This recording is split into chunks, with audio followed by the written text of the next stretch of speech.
평생을 자식 뒷바라지만 하며 살아왔는데 그들이 떠난 뒤 집안은 왜 이렇게 텅 비어 보일까요? 이 질문이 제 가슴을 파고든 건 딸 민정이가 시댁으로 이사를 간 그날이었습니다. 아들 준호는 이미 3년 전에 결혼해서 나갔고 이제 정말 저희 부부만 남게 된 것이었죠. 62세의 저에게는 처음 맞는 상황이었습니다. 저녁밥을 차려놓고 식탁을 바라보니 4개였던 그릇이 이제 2개만 덩그러니 놓여 있었습니다. 맞은편 민정이 자리가 허전해서 자꾸 시선이 그곳으로 향했어요. 한때는 엄마, 이거 맛없어. 아빠는 왜 맨날 똑같은 반찬만 먹어? 하며 웃음소리로 가득 차던 이 집이 이제는 시계 초침 소리만 또각거리며 울립니다. 남편 영수 씨는 리모컨을 들고 채널을 돌리다가 말했어요. 여보, 애들 없는 집이 이렇게 조용할 줄 몰랐네. 그러게.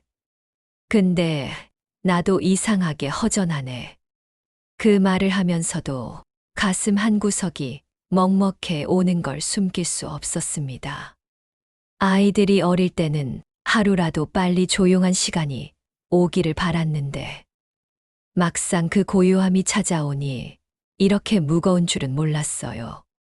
영수 씨도 표정이 어둑했습니다. 평소 말수가 적은 편이었지만 요즘은 더욱 조용해져서 TV만 보고 있는 시간이 늘었어요. 저는 저대로 부엌일을 마치고 나서도 할 일이 없어서 멍하니 앉아있는 시간이 많아졌고요. 그날 밤 잠자리에서 영수 씨가 한숨을 쉬는 소리가 들렸습니다. 뭐가 그렇게 답답해? 그냥 이제 둘이서 뭘 하며 살아야 할까 싶어서. 그 말에 저도 할 말이 없었습니다. 정말로 우리는 이제 무엇을 하며 살아가야 할까요? 지난 40년을 아이들 뒷바라지에 온 힘을 쏟아부었는데 이제는 그 중심이 사라진 것 같았어요. 그렇게 우리는 빈둥지 속에 남겨졌습니다. 서로에게 기대어야 했지만 오히려 서로의 존재조차 무겁게 느껴지는 날이 많아졌습니다. 며칠이 지나도 이 공허함은 나아지지 않았어요. 아침에 일어나서 영수 씨 아침밥을 차리고 점심을 준비하고 저녁을 차리는 일상은 똑같은데 왜 이렇게 의미가 없게 느껴지는 걸까요? 예전에는 아이들이 엄마 밥 맛있어요 하며 금세 비워주던 그릇들이 이제는 영수 씨와 저 둘만의 조용한 식사 시간을 채우고 있을 뿐이었어요. 처음 일주일 정도는 그냥 적응 기간이겠지 싶었습니다. 하지만 시간이 갈수록 이 무력감은 더 깊어졌어요. 특히 오후 시간이 가장 힘들었습니다. 예전에는 민정이가 회사에서 돌아오는 시간을 기다리며 간식도 준비하고 준호가 전화라도 한 통 걸어오면 하루가 금세 지나갔는데 이제는 시계바늘이 움직이는 것조차 더디게 느껴졌어요. 저는 이 답답함을 해소해보고자 동네 부녀회 모임에 나가기 시작했습니다.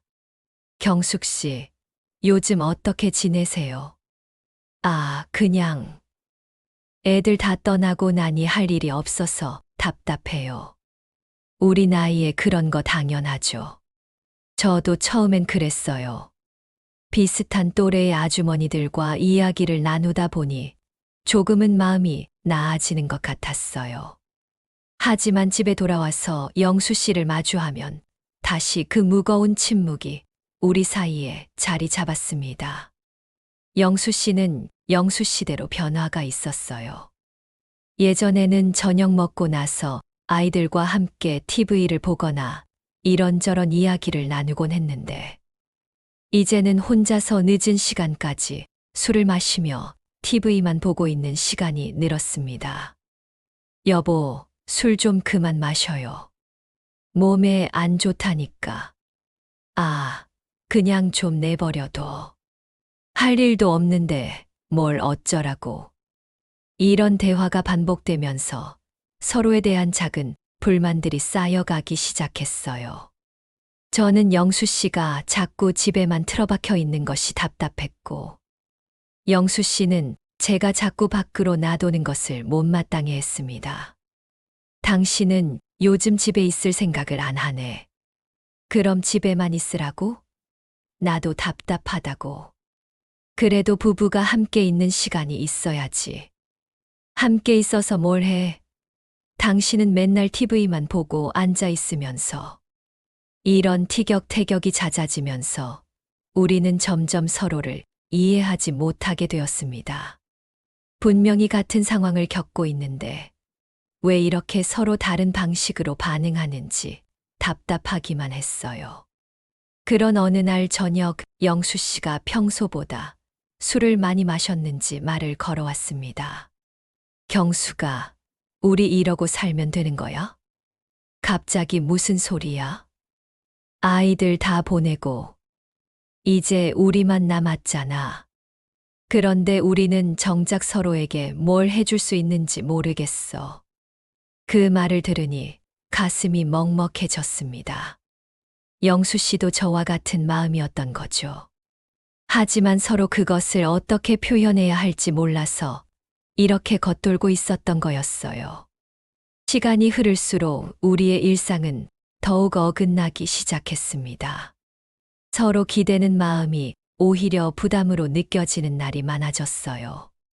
어느 토요일 오후였습니다. 저는 부녀회에서 알게 된 분들과 함께 봉사활동을 다녀왔어요. 독거노인분들께 반찬을 만들어 드리는 일이었는데 누군가에게 도움이 된다는 느낌이 들어서 마음이 한결 나아졌습니다.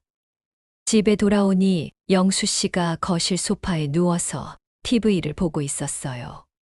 맥주 캔이 탁자 위에 두세 개 놓여 있는 걸 보니 오후 내내 이렇게 지낸 모양이었어요. 여보, 나 왔어요. 왔어. 어디 갔다 왔어? 아까 말했잖아요. 봉사활동 갔다 왔다고. 아, 그랬나? 영수 씨의 무성의한 대답에 기분이 상했습니다. 저는 밖에서 의미 있는 일을 하고 왔는데 영수 씨는 관심조차 없어 보였어요. 저녁은 뭘 해드릴까요? 아무거나. 간단하게. 간단하게가 뭐예요? 구체적으로 말해주세요. 에이, 그냥 라면이라도 끓여줘. 그 말에 제 속이 뒤집어졌습니다. 40년을 넘게 정성껏 밥을 차려드렸는데 이제 와서 라면이라도 끓여달라니요. 라면요? 저녁을 라면으로요? 왜? 안 돼. 요즘 입맛도 없는데 뭘 복잡하게 해. 당신이 그렇게 대충 먹으니까 몸도 안 좋아지는 거예요. 또 잔소리야.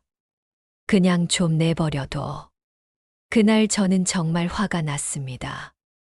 영수 씨를 위해서 뭔가 해주고 싶어도 정작 영수 씨는 아무것도 원하지 않는 것 같았어요. 그렇다면 저는 도대체 무엇을 위해 사는 건지 모르겠더라고요. 며칠 후에는 더 큰 다툼이 벌어졌습니다. 제가 동호회에서 만난 분들과 함께 등산을 가기로 했다고 했더니 영수 씨가 언짢은 표정을 지었어요. 또 나가. 요즘 집에 있는 날이 며칠이나 돼. 내가 뭘 잘못했다고 그래요? 집에만 있으면 답답하다고요. 그럼 나는 집에서 혼자 뭘 하고 있으라고?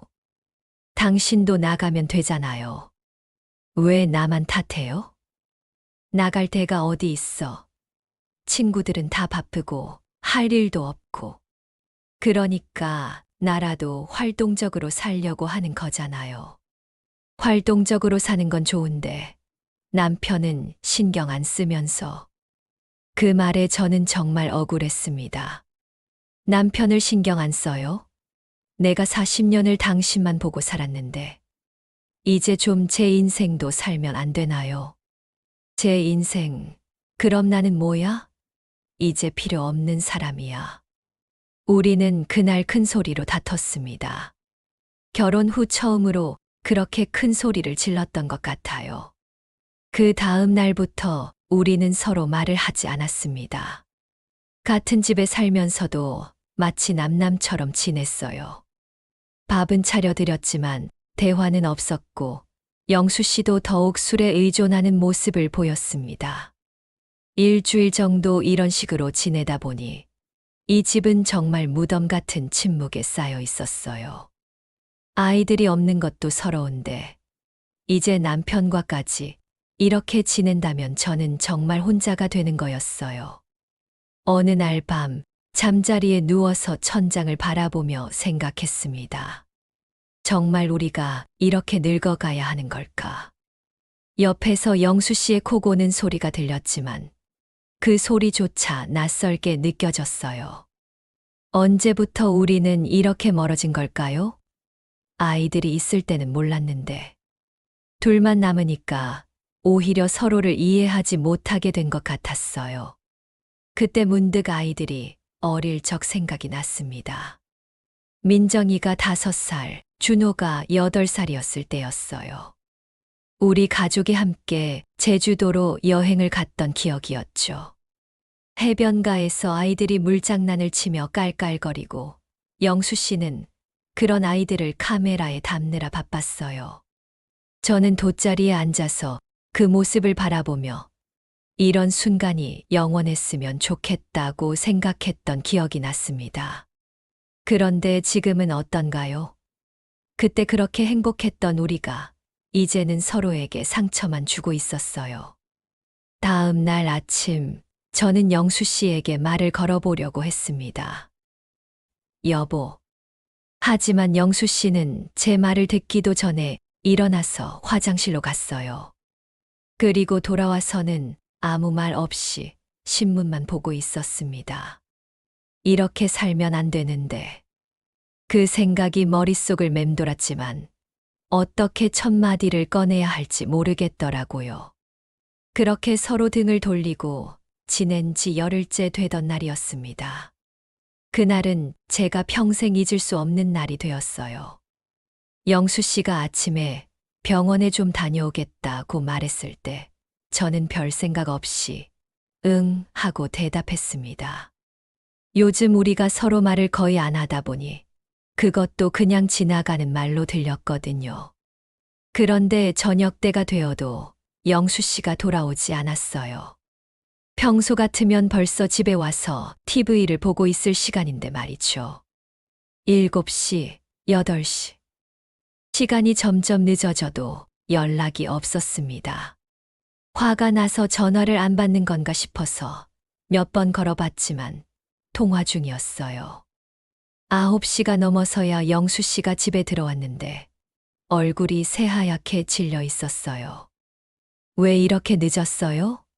연락도 안 하고. 영수 씨는 소파에 털썩 주저앉으며 한참을 말이 없었어요.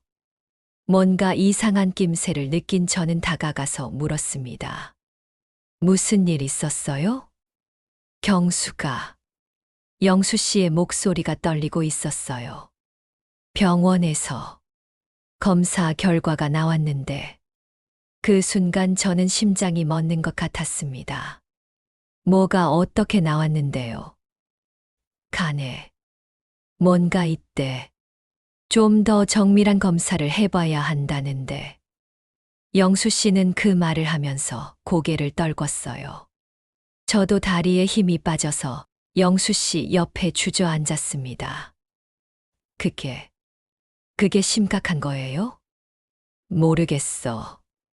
의사 선생님이 워낙 심각한 얼굴로. 다음 주에 큰 병원에서 다시 검사 받으라고 하시더라고. 그 밤 우리는 서로 잠들지 못했습니다. 지난 열흘 동안의 모든 다툼이, 모든 서운함이 한순간에 사소해져 버렸어요. 여보. 응. 미안해요. 그동안 너무 못됐죠. 나도 미안해. 당신 마음도 모르고. 우리는 그날 밤 처음으로 서로를 끌어안고 울었습니다. 정말 오랜만에 느끼는 따뜻함이었어요. 무서워요. 당신까지 잃으면 나는 정말 괜찮을 거야. 아직 확실한 것도 아니잖아. 하지만 영수 씨의 목소리도 떨리고 있었어요. 우리 둘 다 무서웠던 거죠. 그 다음 날부터 우리의 일상은 완전히 바뀌었습니다. 저는 영수 씨가 조금이라도 몸에 좋은 음식을 먹을 수 있도록 온갖 정성을 쏟았고, 영수 씨도 제가 혼자 걱정하지 않도록 계속 곁에 있어 주었어요.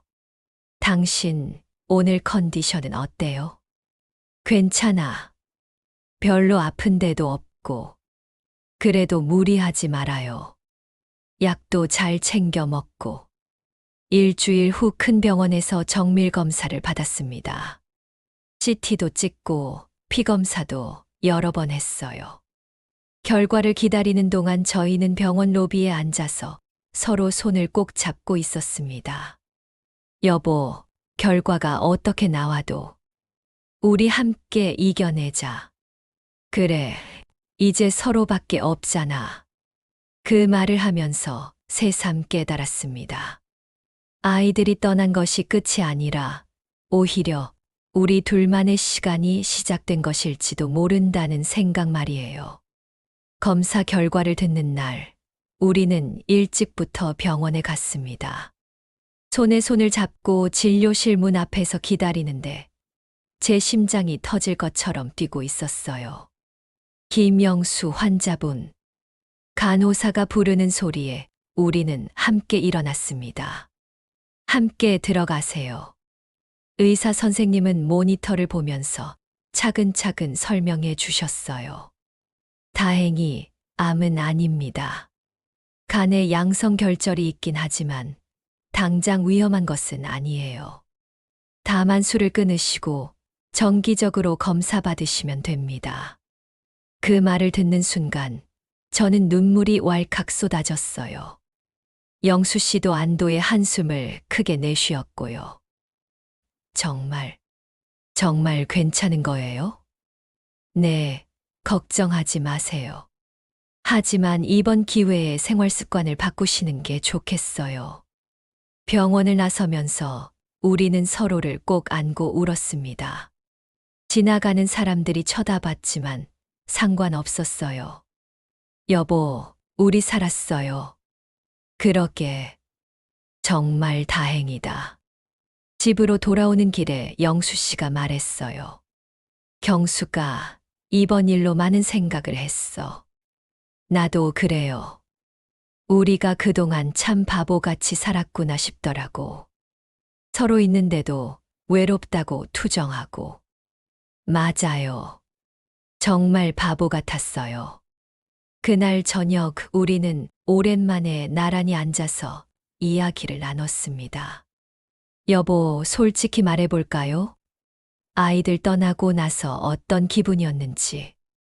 영수 씨가 먼저 입을 열었어요. 나는 정말 막막했어. 40년을 아이들 아빠로만 살았는데 이제 뭘 해야 할지 모르겠더라고. 그래서 자꾸 집에만 있게 되고 술도 마시게 되고. 나도 그랬어요. 40년을 엄마로만 살았으니까요. 그런데 갑자기 그 역할이 없어지니까 내가 누구인지 모르겠더라고요.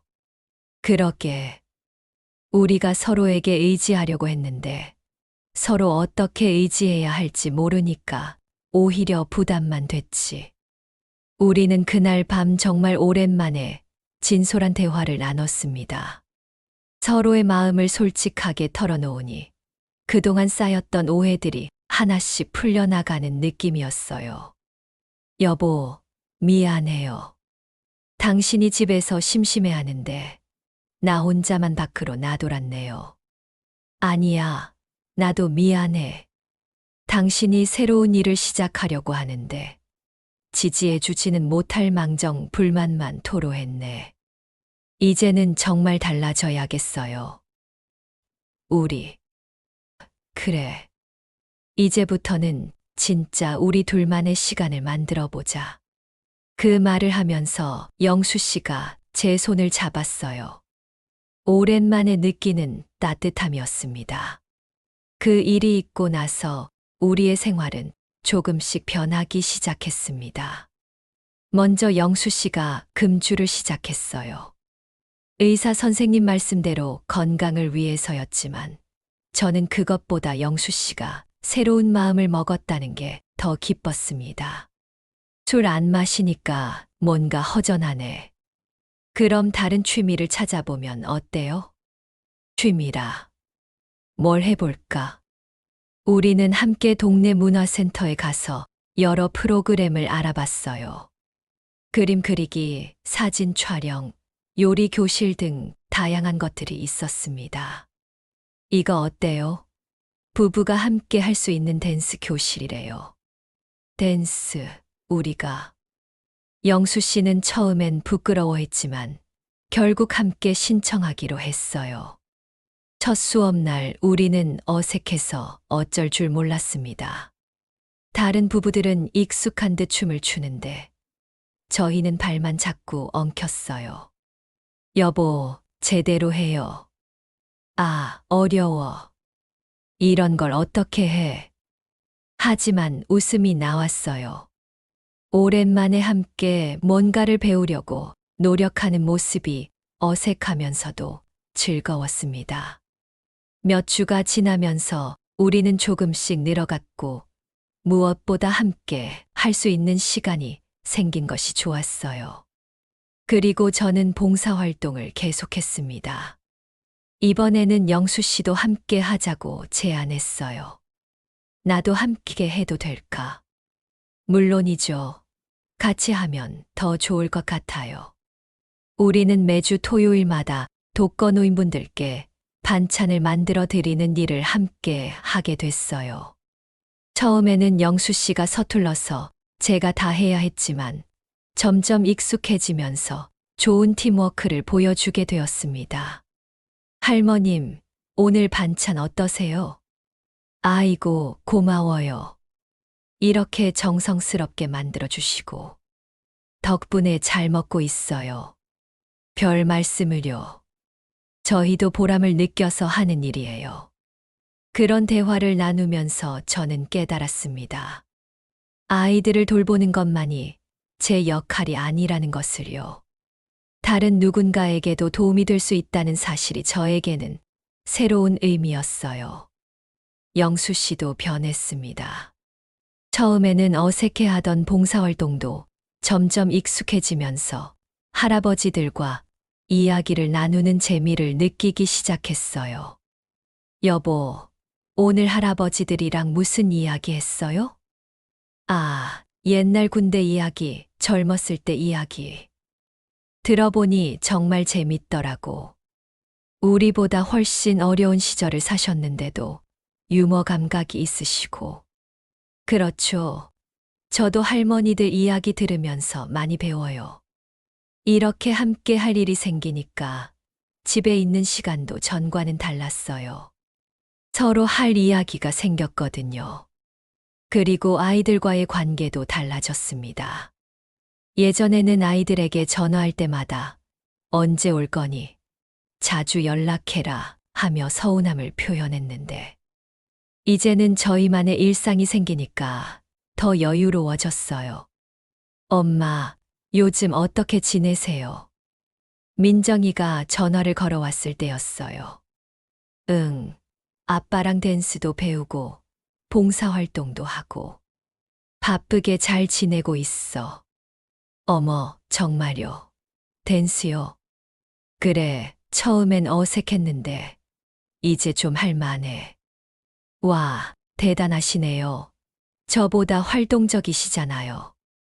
아이의 목소리에서 안심하는 기색이 느껴졌어요. 아마 저희가 우울해할까봐 걱정했었나 봅니다. 그날 저녁 영수 씨에게 말했어요. 여보, 민정이가 우리가 댄스 배운다고 하니까 정말 좋아하더라고요. 그래, 준호한테도 말해줘야겠네. 애들이 우리 걱정하고 있었나 보네요. 그랬을 거야.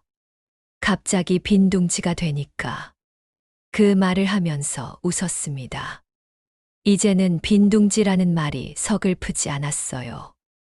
오히려 새로운 가능성의 공간 같은 느낌이었거든요. 어느 날 영수 씨가 갑자기 제안했어요. 경수가, 우리 여행 한번 가볼까? 여행, 갑자기. 응. 그동안 애들 때문에 제대로 된 여행을 못 갔잖아. 이제 우리끼리라도 가보자.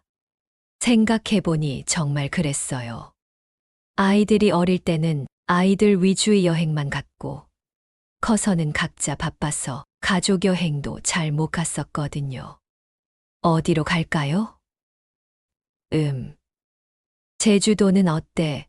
애들이랑 갔을 때도 좋았는데, 이번엔 우리끼리 천천히 둘러보자.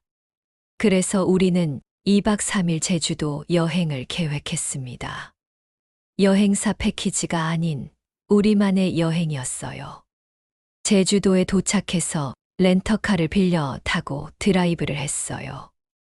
영수 씨가 운전하고 저는 옆에서 길을 안내하며 중간중간 예쁜 카페에 들러서 차도 마시고 바다를 구경하기도 했습니다.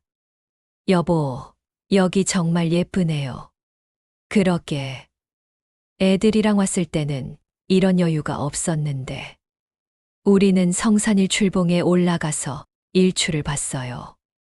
새벽 5시에 일어나는 게 힘들었지만 영수 씨 손을 잡고 함께 올라간 그 길이 참 좋았습니다. 와, 정말 장관이다. 해가 떠오르는 모습을 보면서 영수 씨가 말했어요. 우리도 저 해처럼 새로운 시작인 것 같아. 무슨 소리예요? 아이들 다 보내고 이제 진짜 우리만의 인생이 시작되는 거 아니야? 그 말에 저도 고개를 끄덕였어요. 정말 그런 것 같았거든요. 여행 둘째 날에는 한라산 둘레길을 걸었어요. 처음에는 힘들까봐 걱정했는데 천천히 걸으니까 할만했습니다. 여보, 괜찮아요? 응, 괜찮아. 오히려 상쾌하네. 길을 걸으면서 이런저런 이야기를 나눴어요. 아이들 어릴 적 추억부터 시작해서 앞으로의 계획까지 말이에요. 우리 텃밭 한번 만들어 볼까? 텃밭요? 응. 집 뒤쪽에 공간이 좀 있잖아. 거기에 작은 텃밭 만들어서 채소도 기르고. 좋은 생각이네요. 저도 흙 만지는 거 좋아해요. 그렇게 우리는 여행을 다니면서 새로운 계획들을 세웠습니다. 텃밭도 만들고 지역 합창단에도 들어가 보고 더 다양한 봉사활동도 해보자고 말이에요. 마지막 날 저녁, 제주도의 한 작은 식당에서 저녁을 먹으면서 영수 씨가 말했어요. 경수가 고마워. 갑자기 뭐가 고마워요? 그냥 이렇게 함께 있어 줘서. 그리고 우리가 다시 시작할 수 있게 해줘서. 무슨 소리예요? 우리 함께 노력한 거잖아요. 그래도 내가 먼저 용기를 내줘서 가능했던 것 같아. 그 말을 들으니 가슴이 따뜻해졌어요. 정말 오랜만에 느끼는 행복이었습니다. 제주도 여행에서 돌아온 후 우리는 약속한 대로 텃밭을 만들기 시작했어요. 집 뒤쪽 작은 공간을 정리하고 흙을 갈아엎고 씨앗을 심는 일이 생각보다 힘들었지만 재미있었습니다. 여보, 이 상추 싹이 나왔어요. 어디? 작은 새싹이 고개를 내밀 때마다 우리는 아이처럼 기뻐했어요. 마치 아이들이 첫걸음을 떼던 때 그 기쁨과 비슷했습니다. 몇 달이 지나면서 우리 텃밭에는 상추, 배추, 토마토, 오이 등 여러 채소들이 자라났어요. 직접 기른 채소로 만든 반찬의 맛은 정말 특별했습니다. 우리가 기른 토마토로 만든 샐러드 맛이 어때요? 진짜 맛있어. 시중에서 파는 거랑 확실히 다르네. 그리고 지역 합창단에도 가입했습니다. 처음에는 노래를 제대로 부를 수 있을까 걱정했는데 다른 분들도 모두 비슷한 나이대라서 금세 친해질 수 있었어요. 경숙 씨, 목소리가 참 좋으시네요. 아니에요. 저는 그냥 취미로 하는 거예요. 영수 씨도 베이스 파트 잘 맞으시는 것 같은데요. 영수 씨도 처음에는 어색해했지만 점점 익숙해지면서 합창의 즐거움을 느끼기 시작했어요. 매주 수요일 저녁과 토요일 오후는 합창단 연습 시간이었고, 한 달에 한 번씩은 작은 공연도 있었습니다. 처음으로 무대에 선 날, 저희는 정말 떨렸어요. 여보, 떨려요. 나도 그래. 그래도 즐겁게 하자. 아이들도 저희의 첫 공연을 보러 왔어요. 민정이와 준호, 그리고 며느리와 사위까지 모두 와서 박수를 쳐주었습니다. 엄마, 아빠, 정말 멋있어요. 노래도 잘하시고 표정도 정말 밝아 보여요. 공연이 끝난 후 가족들과 함께 식사를 하면서 저는 새삼 행복함을 느꼈어요. 예전에는 아이들이 집에 오면 언제 또 올 거니 하며 아쉬워했는데 이제는 저희만의 일상이 있으니까 더 여유롭게 만날 수 있었거든요. 엄마, 요즘 정말 행복해 보이세요. 그래, 그런가? 네, 예전에는 항상 뭔가 아쉬운 표정이셨는데 지금은 완전히 달라요. 그 말을 들으니 정말 그런 것 같았어요. 예전에 저는 항상 무언가를 채우려고 했는데 이제는 지금 있는 것에 만족하며 살 수 있게 된 것 같았습니다. 1년 정도 이런 생활을 하던 어느 날 예상치 못한 일이 벌어졌습니다. 영수 씨의 정기검진 날이었어요. 지난번 간 문제 이후로 3개월마다 한 번씩 검사를 받고 있었거든요. 여보, 이번 검사 결과는 어때요?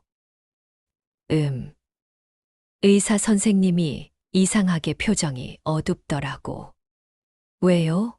무슨 문제 있어요? 간 수치가 조금 올라갔대. 그리고 또 다른 검사를 해보자고 하시네. 그 말을 듣는 순간 1년 전에 그 두려움이 다시 밀려왔어요. 하지만 이번에는 달랐습니다. 예전처럼 패닉 상태가 되지 않고 차분히 대응할 수 있었어요. 괜찮아요. 우리 함께 이겨내면 되잖아요. 그래, 맞아. 이번에도 별일 아닐 거야.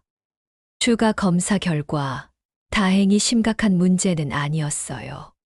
다만 꾸준한 관리가 필요하다는 것이었죠. 앞으로 더 주의하셔야 해요. 스트레스 관리도 중요하고 규칙적인 운동도 필요합니다. 의사 선생님의 말씀을 듣고 우리는 더욱 건강한 생활을 위해 노력하기로 했어요. 매일 아침 산책을 시작했고 텃밭 일도 더 적극적으로 했습니다. 그리고 무엇보다 스트레스를 받지 않도록 서로를 더 배려하게 되었어요. 여보, 오늘 컨디션 어때요? 좋아. 아침에 산책하고 나니까 기분이 상쾌해. 그래요? 저도 요즘 몸이 더 가벼워진 것 같아요. 이런 작은 위기들을 겪으면서 우리는 더욱 단단해졌습니다. 서로에게 의존하되 부담을 주지 않는 관계, 각자의 공간을 인정하면서도 함께하는 시간을 소중히 여기는 관계를 만들어 갈 수 있었어요. 그렇게 지내던 어느 날, 준호가 반가운 소식을 전해왔습니다. 엄마, 아빠, 좋은 소식이 있어요. 무슨 소식? 아이가 생겼어요. 그 말을 듣는 순간, 저와 영수 씨는 서로를 바라보며 환하게 웃었어요. 정말, 언제? 12주 됐대요. 그런데, 아이 태어나면 산후조리를 좀 도와주실 수 있어요? 물론이지. 당연히 해줘야지. 하지만 이번에는 예전과 다른 마음가짐이었어요. 예전 같으면 아이가 생긴다는 소식에 모든 것을 내려놓고 달려갔을 텐데, 이제는 저희의 일상도 유지하면서 도울 수 있는 방법을 생각했거든요. 여보, 우리가 어떻게 도와줄까요? 글쎄, 매일 가서 돌봐주기는 힘들 것 같고, 주말이나 특별히 도움이 필요할 때 가는 게 어떨까? 그것도 좋은 생각이네요. 서로에게 부담 주지 않게. 몇 달 후 첫 손자가 태어났어요. 정말 작고 귀여운 아기였습니다. 할머니, 할아버지 왔어요. 아기를 안아보는 순간 예전에 아이들을 키우던 그 설렘이 다시 살아났어요. 하지만 이번에는 부담스럽지 않았습니다. 저희에게는 이미 충만한 일상이 있었고, 손자는 그 일상에 더해지는 기쁨이었거든요. 우리 손자, 정말 예쁘네. 그러게. 준호 어릴 때와 똑같이 생겼어. 우리는 주말마다 준호네 집에 가서 손자를 돌보고 며느리가 쉴 수 있도록 도왔어요. 하지만 평일에는 저희만의 일상을 그대로 유지했습니다. 어머님, 아버님은 정말 바쁘시네요. 합창단도 하시고 봉사활동도 하시고. 며느리가 웃으며 말했어요. 그래도 우리 손자가 제일 중요하지. 감사해요. 그런데 저희도 부담 주기 싫어서. 이렇게 도와주시는 것만으로도 정말 고마워요. 이런 식으로 균형을 유지하니까 모든 관계가 더 편안했어요. 손자를 사랑하지만 모든 것을 내려놓지는 않고 저희의 삶도 계속 살아가면서 새로운 역할을 더하는 것이었죠. 손자가 돌을 지나면서 더욱 활발해졌어요. 이제 걸음마도 하고 간단한 말도 할 수 있게 되었죠. 할머니, 할아버지. 손자가 저희를 부르며 뛰어오는 모습을 보면 정말 행복했어요. 하지만 예전처럼 손자에게만 매달리지는 않았습니다. 여보, 오늘 손자 보고 왔는데 집에 오니까 왜 이렇게 편하죠? 그러게. 예전에는 애들 보내고 나면 허전했는데, 이제는 우리만의 공간이 있으니까 좋네. 정말 그랬어요. 손자를 보는 것도 즐겁고, 집에 돌아와서 조용한 시간을 갖는 것도 좋았습니다. 그런 어느 날, 민정이도 임신 소식을 전해왔어요. 엄마, 저도 둘째가 생겼어요. 어머, 정말 축하한다. 이제 곧 손자, 손녀 둘을 보게 될 상황이었어요. 예전 같으면 이제 정말 바빠지겠구나 하며 걱정했을 텐데, 이번에는 달랐습니다. 여보, 이렇게 손주들이 많아지니 우리 이제 진짜 할머니, 할아버지 다 되는 것 같네요. 그러게. 그런데 부담스럽지 않은 게 신기해. 맞아요. 예전에는 모든 걸 다 해주려고 했는데, 이제는 우리가 할 수 있는 만큼만 도와주면 되니까요. 실제로 민정이의 둘째 손녀가 태어난 후에도 저희는 저희만의 일상을 유지하면서 적당히 도왔어요. 아이들도 저희가 무리하지 않기를 바랐고요. 엄마, 아빠, 너무 무리하지 마세요. 저희끼리도 할 수 있어요. 그래도 도와줘야지. 물론 고맙긴 한데, 엄마 아빠도 이제 엄마 아빠만의 인생이 있잖아요.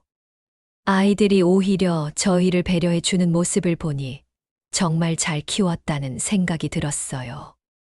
그렇게 지내던 중 합창단에서 특별한 제안이 왔습니다. 이번에 지역음악제에 참가해 볼 생각 없으세요? 음악제요?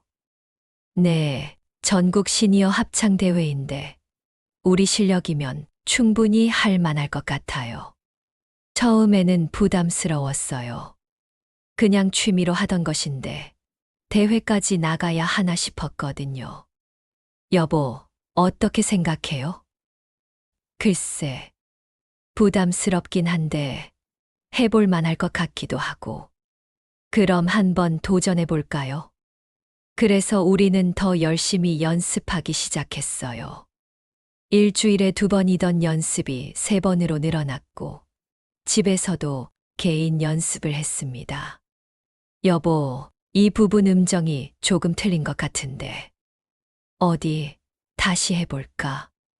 이렇게 함께 연습하는 시간도 즐거웠어요. 공통의 목표가 생기니까 더 단합이 되는 느낌이었거든요. 드디어 대회 날이 왔습니다. 전국에서 모인 여러 합창단을 보니 정말 긴장됐어요. 여보, 떨려요. 나도 그래. 그런데 결과가 어떻든 우리가 여기까지 온 것만으로도 대단한 거야. 맞아요. 즐겁게 하자고요. 무대에 오르는 순간 모든 긴장이 사라졌어요. 그동안 연습한 것들이 자연스럽게 나왔고, 무엇보다 함께 노래하는 즐거움을 느낄 수 있었습니다. 결과는 3등이었어요. 1등은 아니었지만 저희에게는 충분히 의미 있는 성과였습니다. 축하합니다. 정말 잘하셨어요. 고맙습니다. 좋은 경험이었어요. 집으로 돌아가는 길에 영수 씨가 말했어요. 경수가, 우리 참 많이 변했구나. 뭐가요? 예전에는 이런 것 할 엄두도 못 냈을 텐데, 이제는 새로운 것에 도전할 용기가 생겼잖아. 정말 그랬어요. 나이가 들수록 보수적이 될 줄 알았는데, 오히려 더 적극적이 된 것 같았습니다. 이제 빈둥지 생활을 시작한 지 2년이 넘었습니다. 처음에는 막막하기만 했던 그 시간들이 이제는 저희에게 가장 소중한 시간이 되었어요. 아침에 일어나서 함께 산책을 하고 텃밭을 돌보고 각자의 활동을 하다가 저녁에 만나서 하루 있었던 일을 이야기하는 이런 일상이 참 좋습니다. 여보, 오늘 봉사활동에서 새로운 할머니를 만났어요. 어떤 분이신데? 90세이신데 정말 밝으시고 유머 감각도 있으세요. 우리보다 연세가 많으신데도 더 적극적이시더라고요. 대단하시네. 우리도 그렇게 늙어야지. 이런 소소한 대화들이 쌓여가면서 우리의 관계는 더욱 깊어졌어요. 예전에는 아이들 이야기가 대화의 중심이었다면, 이제는 우리 자신의 이야기를 나눌 수 있게 되었거든요. 그리고 무엇보다 서로를 있는 그대로 받아들일 수 있게 되었어요. 영수 씨의 느긋함도 제 활동적인 성격도 서로 다르다고 해서 갈등하지 않고 오히려 보완적인 관계로 받아들이게 되었습니다. 여보는 항상 차분해서 좋아요. 저처럼 성급하지 않고, 당신은 활기차서 좋아. 나를 움직이게 만들어주니까. 아이들도 저희의 변화를 느끼는 것 같아요. 엄마, 아빠 요즘 정말 행복해 보이세요. 그래, 행복하긴 해. 예전에는 뭔가 아쉬워하시는 모습이셨는데, 지금은 완전히 다르세요. 그런가? 나이가 들면서 철이 든 모양이지. 하지만 정말로는 나이가 들어서가 아니라 새로운 삶의 방식을 찾았기 때문인 것 같아요. 얼마 전 저희는 결혼 기념일을 맞았습니다. 42년째 되는 해였어요. 여보, 우리 결혼 기념일이에요. 아, 맞다. 벌써 42년이나 됐구나. 어떻게 보낼까요? 글쎄, 특별한 걸 할까? 우리는 작은 레스토랑에 가서 조용히 식사를 했어요. 아이들은 따로 축하 케이크를 보내주었고요. 여보, 그동안 고생 많으셨어요. 나도 그래. 42년. 참 긴 시간이었네. 처음 20년은 아이들 키우느라, 다음 20년은 아이들 교육시키느라 바빴고, 이제 남은 시간은 우리를 위해 써야겠어요. 그래, 이제 진짜 우리만의 시간이야. 그날 밤 잠자리에서 영수 씨가 말했어요. 경수가 솔직히 말해서 처음에는 정말 막막했어. 나도 그랬어요. 아이들 없는 집이 이렇게 조용할 줄 몰랐고, 당신과 둘이서만 지내는 것도 어색했고, 심지어 당신이 부담스럽게 느껴질 때도 있었어. 저도 그랬어요.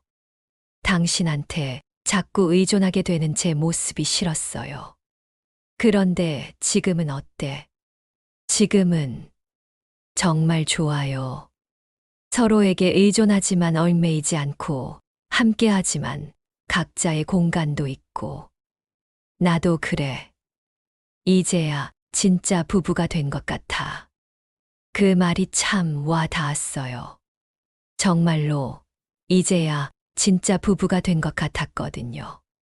이제 빈둥지 생활 3년 차에 접어들었습니다.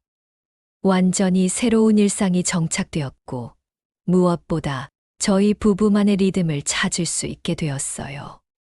봄이 되면서 텃밭에도 새로운 작물들을 심었습니다.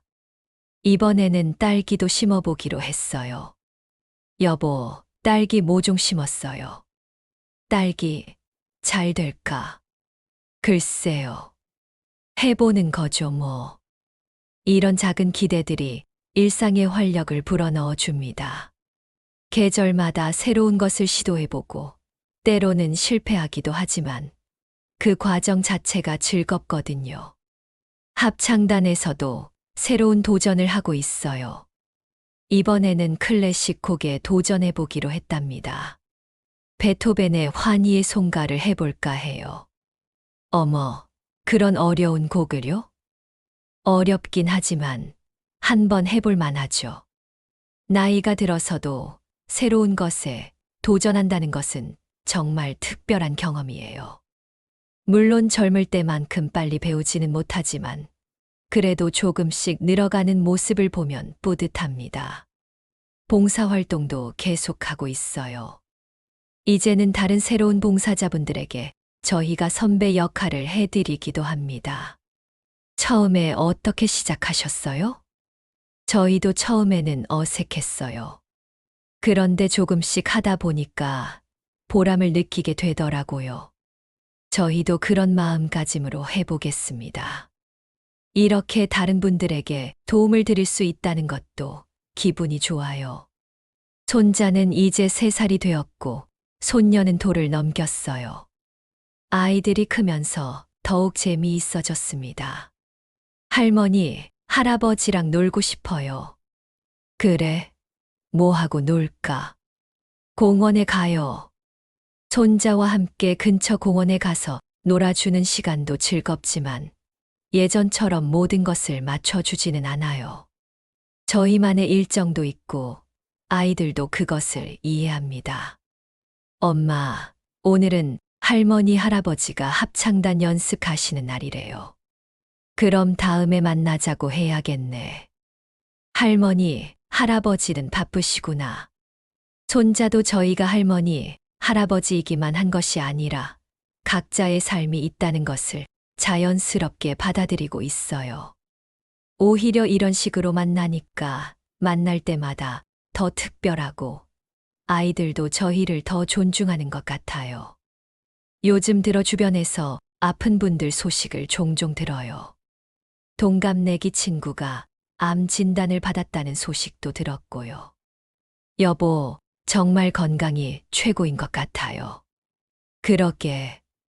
우리가 지금 이렇게 활동할 수 있는 것도 건강하기 때문이지. 그래서 더욱 건강 관리에 신경을 쓰게 되었어요. 정기 검진은 물론이고, 운동도 꾸준히 하고, 스트레스 관리도 중요하게 생각합니다. 여보, 오늘 검진 결과 어땠어요? 다 정상이래.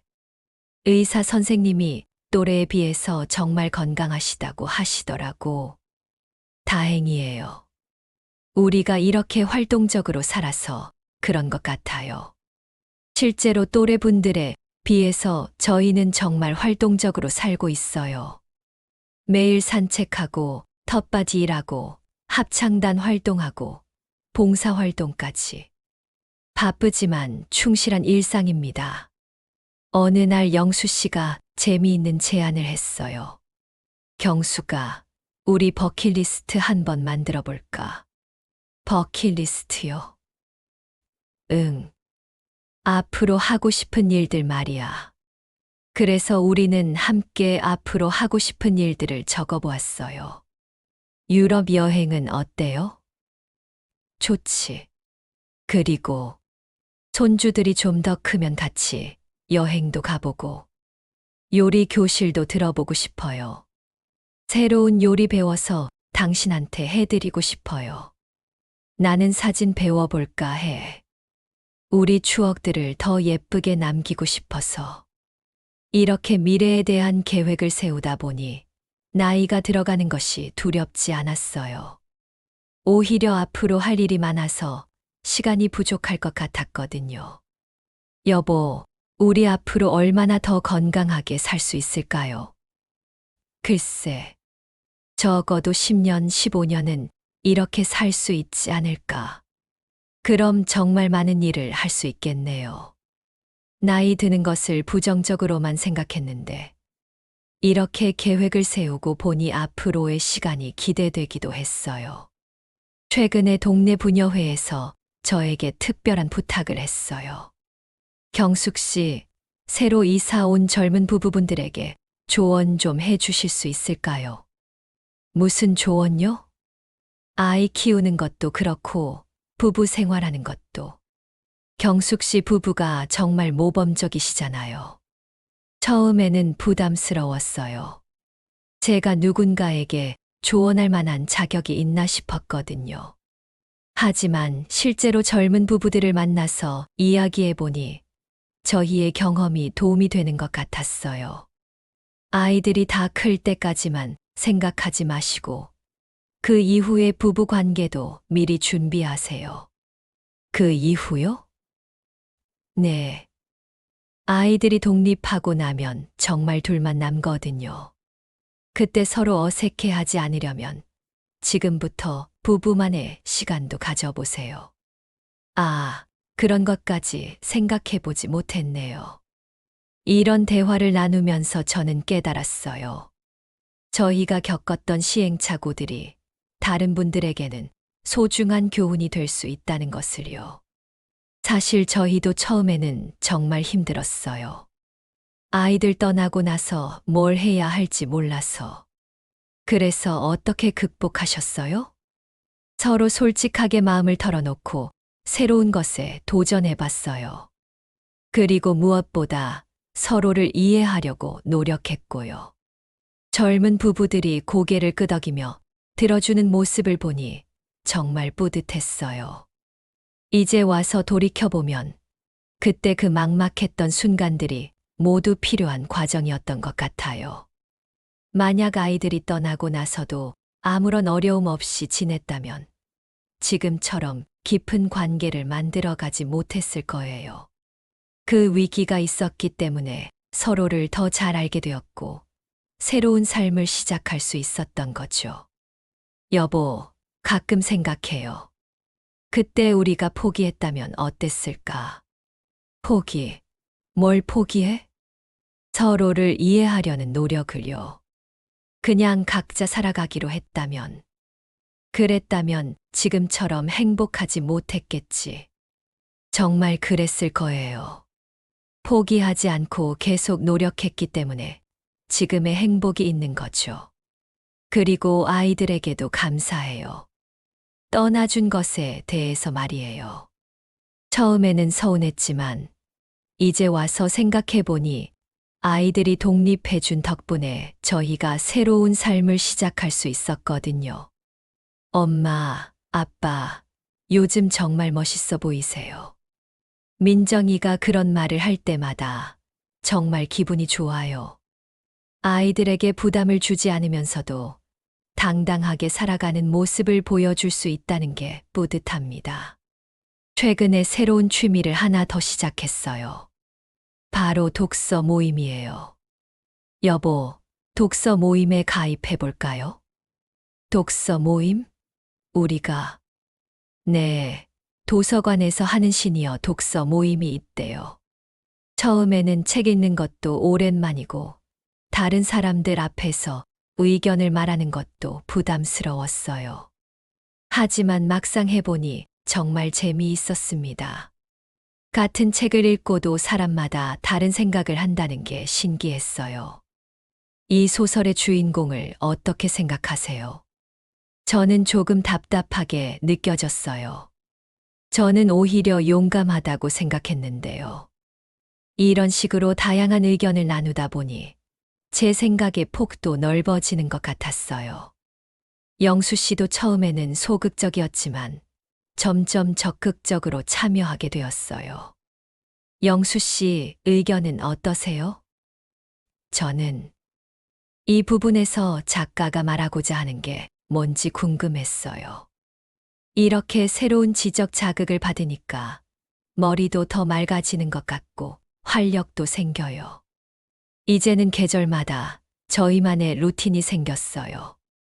봄에는 텃밭에 새로운 작물을 심고, 여름에는 손주들과 함께 물놀이를 하러 가고, 가을에는 단풍 구경을 겸한 등산을 하고, 겨울에는 독서 모임과 합창단 활동에 더 집중하고요. 여보, 벌써 가을이네요. 그러게. 시간 참 빨라. 내년 봄에는 뭘 심어볼까요? 고구마는 어때? 손주들이 좋아할 것 같은데. 이렇게 계절의 변화에 맞춰 계획을 세우고 실행하는 것도 즐거워요. 예전에는 시간이 너무 더디게 가는 것 같았는데, 이제는 오히려 빨리 가는 것 같아요. 결혼한 지 40년이 넘었지만 요즘에 와서 영수 씨에 대해 새롭게 알게 되는 것들이 있어요. 여보, 당신이 이렇게 꼼꼼한 성격인 줄 몰랐어요. 뭐가? 텃밭 일하는 거 보면 정말 세심하게 신경 쓰시더라고요. 그래? 나도 몰랐는데. 그리고 합창할 때도 다른 사람들 목소리에 맞춰주려고 노력하는 모습이 보여요. 이런 새로운 면들을 발견할 때마다 결혼 생활이 아직도 새롭다는 생각이 들어요. 영수 씨도 저에 대해 이런 말을 해요. 경수가, 너는 생각보다 훨씬 강한 사람이야. 그래요? 응. 새로운 환경에 적응하는 능력이 정말 대단해. 나는 변화를 어려워하는데 너는 오히려 즐기는 것 같아. 이런 대화들을 통해서 서로를 더 깊이 이해하게 되고 더욱 존경하게 되어요. 나이가 들수록 미래에 대한 준비도 필요하다고 생각해요. 하지만 두려워하면서가 아니라 현실적으로 준비하는 거죠. 여보, 우리 나중에 몸이 불편해지면 어떻게 할까요? 글쎄, 그때 가서 생각해보자. 아니에요. 미리 준비해야죠. 아이들에게 부담 주기 싫잖아요. 그래서 우리는 요양원도 미리 알아보고 건강관리도 더 철저히 하기로 했어요. 무엇보다 지금 건강할 때 더 많은 추억을 만들어야겠어요. 그래, 맞아. 이런 대화를 나누면서도 우울하지 않아요. 오히려 더 적극적으로 살아야겠다는 의지가 생겨요.